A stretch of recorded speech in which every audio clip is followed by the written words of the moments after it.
Gracias, compañeras y compañeros. Le paso el micrófono directamente al compañero Gilberto López Rivas.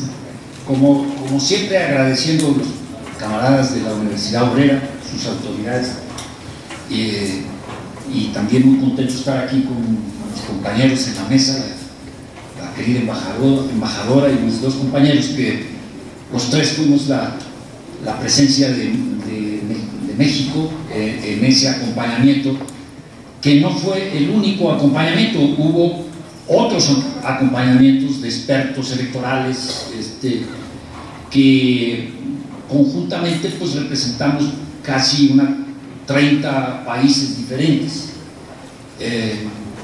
Yo quiero decirles que en los tiempos que estuvimos en Venezuela se vivieron dos realidades totalmente distintas.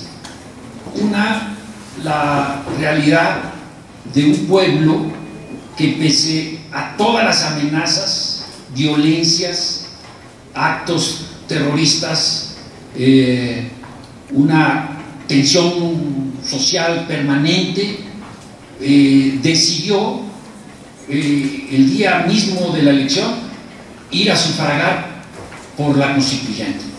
Es decir, esa realidad inocultable de más de 8 millones de personas, que incluso se dieron actos épicos de comunidades cruzando ríos para poder evitar las trancas o cercas de la derecha, de los fascistas, gente que optó por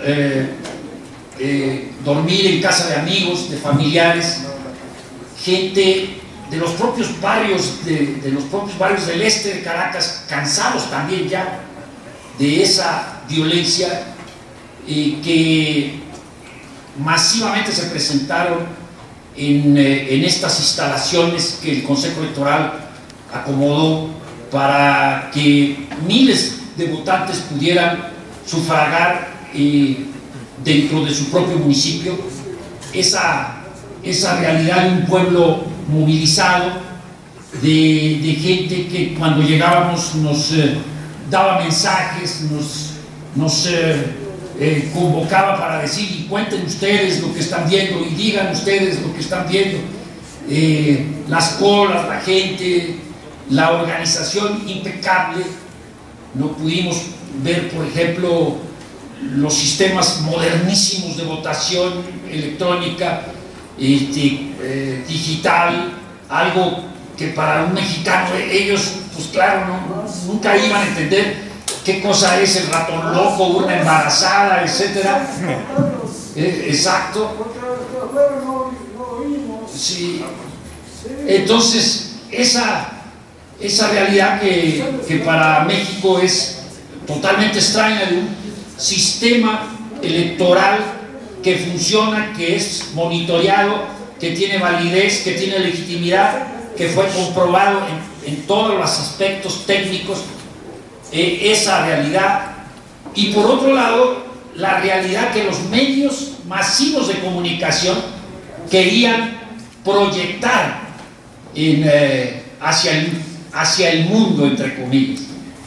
Yo el viernes publiqué un artículo precisamente sobre eso, porque en los recorridos que nosotros hicimos siempre fuimos custodiados por muchachos de la Guardia Nacional Bolivariana, y antes de partir en el aeropuerto yo me acerqué a ellos y les dije: voy a escribir sobre lo que les hicieron a ustedes, porque precisamente en ese día hubo un atentado contra la Guardia Nacional Bolivariana, contra estos motoristas, y ese atentado lo vimos incluso en un video. Se dan el lujo los medios empotrados de comunicación, Reuters y todas las agencias que son los que sacaron la fotografía que dio la vuelta al mundo, de esperar a que se lleve a cabo un atentado terrorista.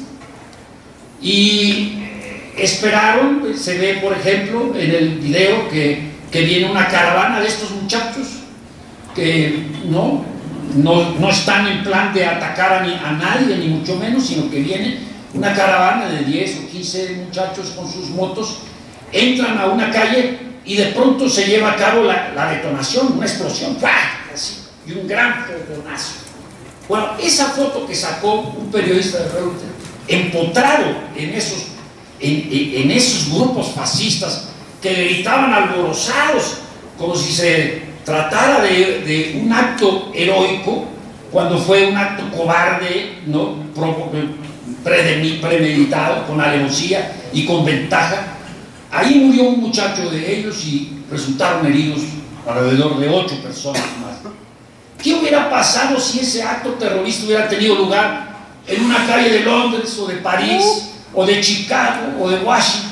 ¿Qué hubiera pasado si una caravana de motocicletas de pronto se ve interrumpido por un atentado de una bomba que explotó en esa esquina?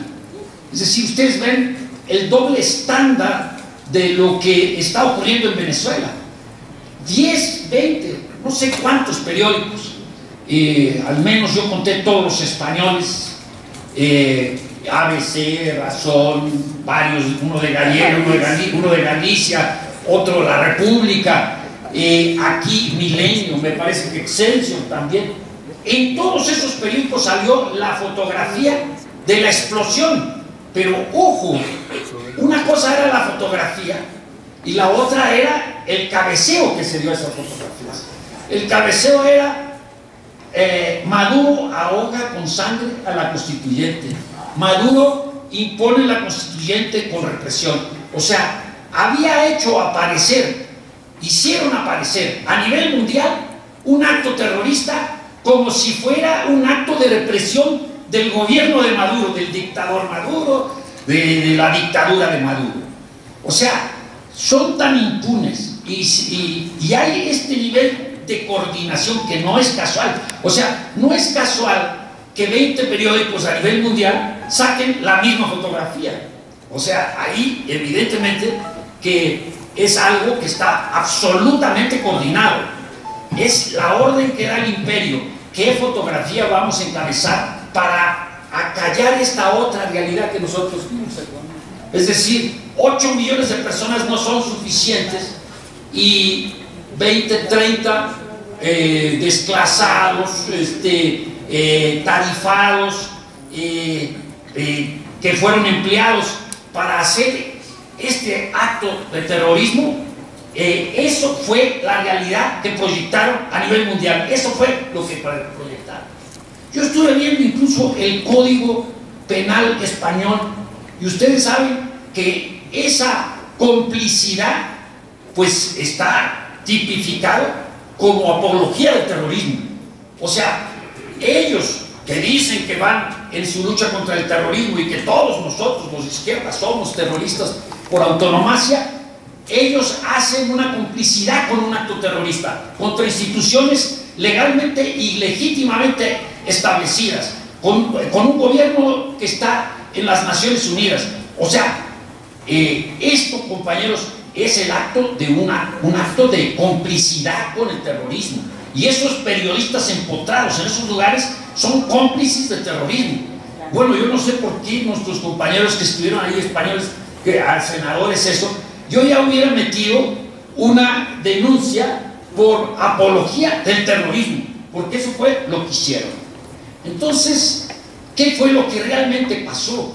Porque, compañeros, todo el mundo piensa, incluso revistas como Proceso, por ejemplo, el día de hoy, en su edición de ayer, el domingo, sacan un reportaje sobre Venezuela a partir de una fuente de una señora que es, dice, experta en cuestiones militares, en donde dice que Maduro no se sostiene por el apoyo popular, sino por los militares. O sea, estos militares que nosotros vimos que actuaban como Boy Scouts, incluso tuvimos la oportunidad de hablar con el segundo de las Fuerzas Armadas ahí.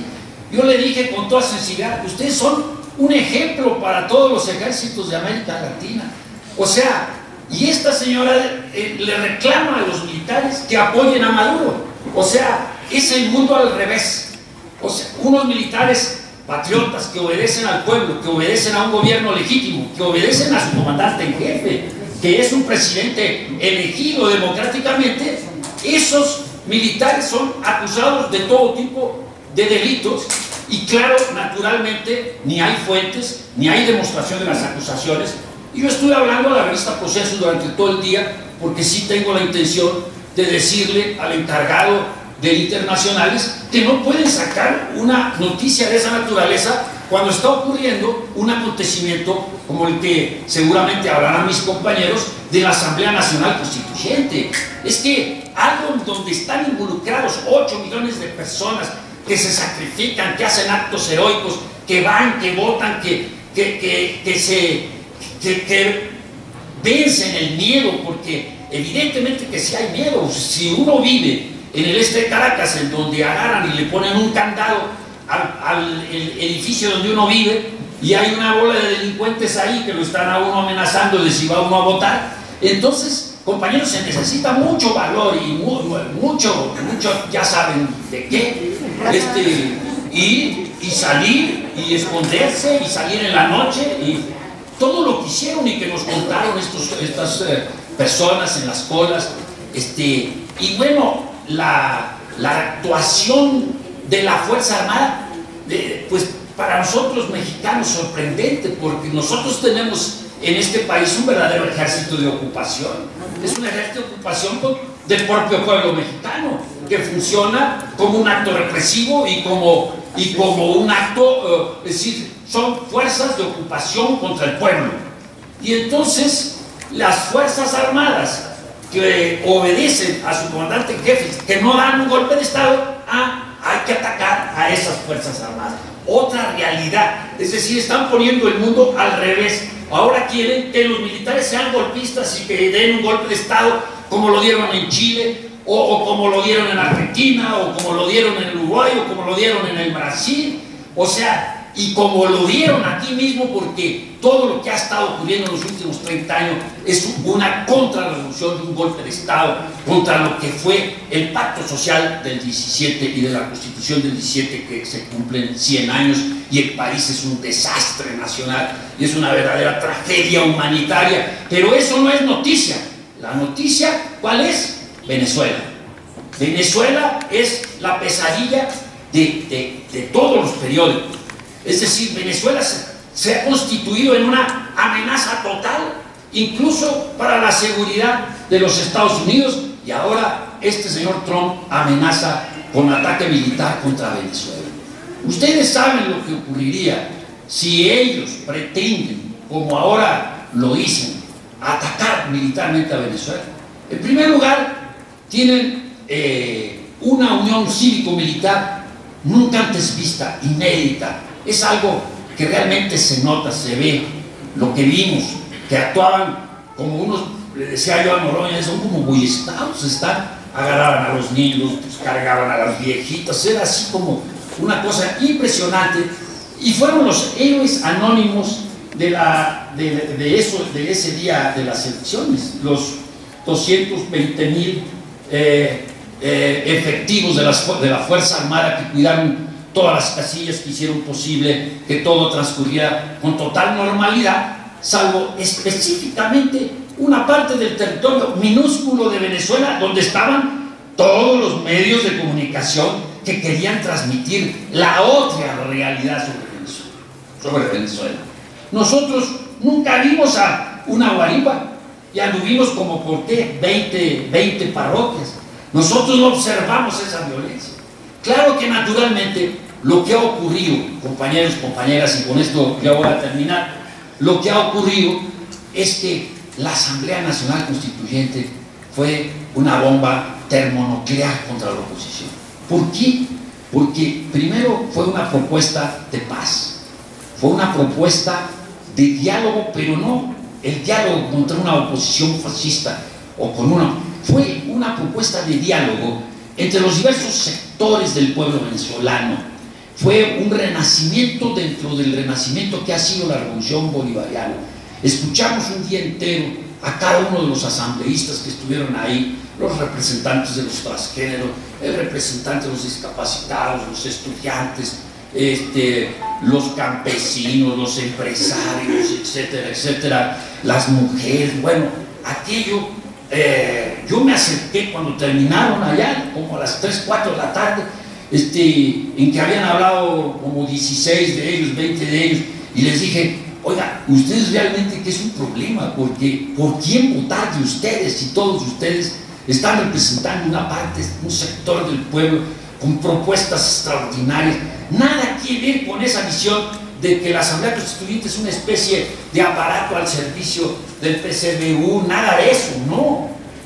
Había posiciones críticas, pero no de las críticas que hacen esos que se olvidaron que fueron marxistas, y no de las críticas que hacen esos intelectuales y académicos que ahora están criticando por las derivas autoritarias del gobierno de Maduro. No, críticas para mejorar la revolución, críticas para mejorar la economía, para fortalecer el poder popular, para fortalecer los consejos de los trabajadores, para construir nuevas formas económicas de sustentabilidad de un país rentista de decenas de años, para poder atacar de lleno los sabotajes y la guerra económica, para poder realmente establecer durante los 19 años que dura la revolución lo que no pudo ser establecido en el año de 1999. De eso se trata la Asamblea Nacional Constituyente, y yo los invito a todos ustedes que vean, que escuchen, sé que muchos ya lo hicieron, el discurso de Daisy en esa inauguración de esa Asamblea Nacional Constituyente. Realmente ahí se dijo un mensaje no solo para los venezolanos, un mensaje para todos los pueblos del mundo. Es realmente emocionante.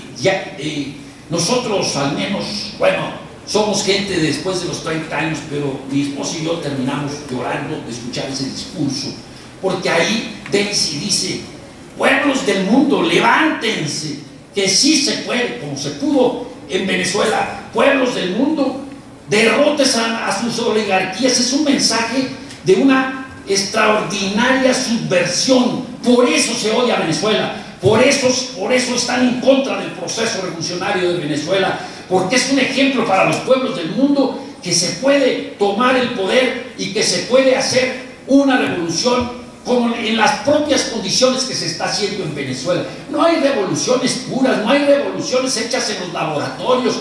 Estos comisarios de las revoluciones que siempre las están criticando, ¿cuándo ellos han hecho una?